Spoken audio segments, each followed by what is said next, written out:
May gagawin na naman tayong amplifier guys, AB602 na concert. Ang issue nito ay palit lahat ng control at papalitan na rin natin ng Bluetooth module guys. Ito guys, bagong order ko lang to sa Shopee. Ito yung ikakabit natin guys.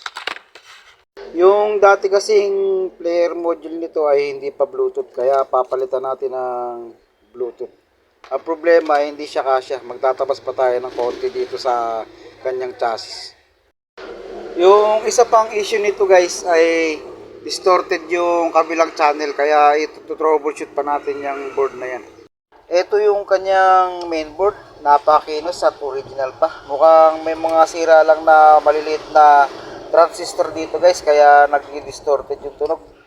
At ito yung ating ito troubleshoot mamaya at i-testing natin guys. First time lang mare-repair nitong amplifier na ito guys, kaya nakaswerte tayo ng basal.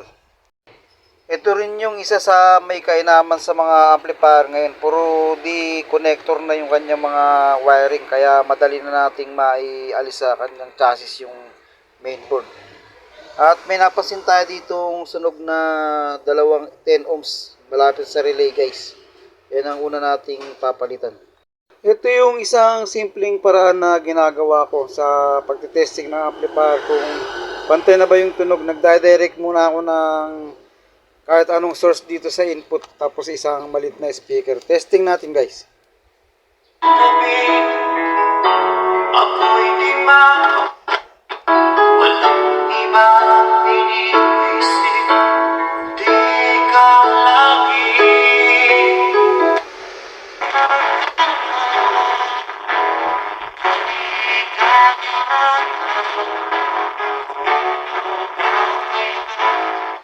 Yan, nakita natin talaga na hindi pa pantay guys. Mukhang gagawin pa natin ng konti itong amplifier na ito.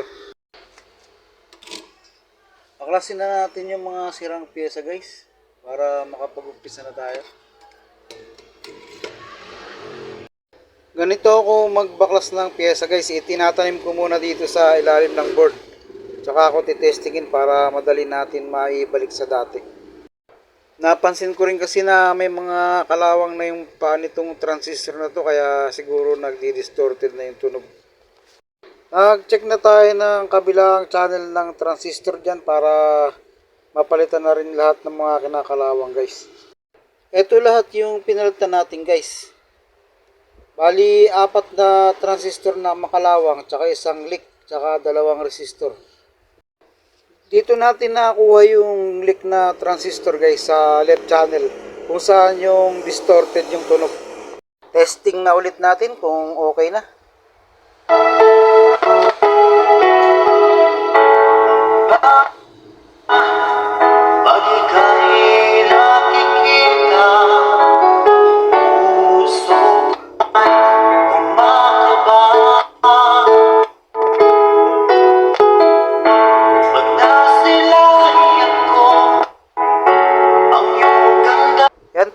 Pantay na yung tunog ng ating amplifier.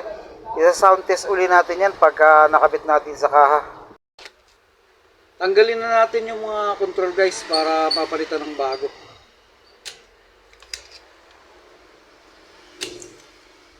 Ito yung isa sa dapat nating tandaan guys. Yung dating naka-jumper dito na 5 volts, dapat ilipat natin dito sa 12 volts ng 7805. Kasi 12 volts yung ating bagong Bluetooth module.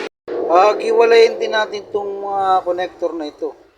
Tapos guys, baliktad din yung wire niyan. Dapat yung positive ay mailipat natin doon sa kabila. Dito naman sa kanyang output guys, ay ihiwalayin na lang natin itong pinaka-antena.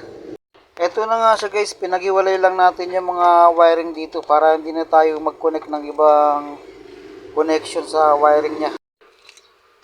Assemble na uli natin para makapag-final test na tayo. Okay, i-sound test muna natin ng konti bago natin sarado.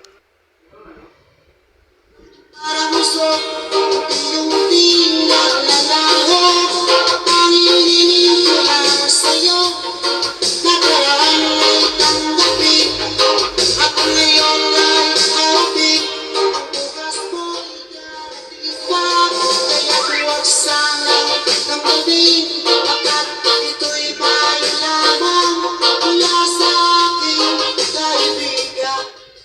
Hanggang dito na lang guys. Maraming salamat. See you soon.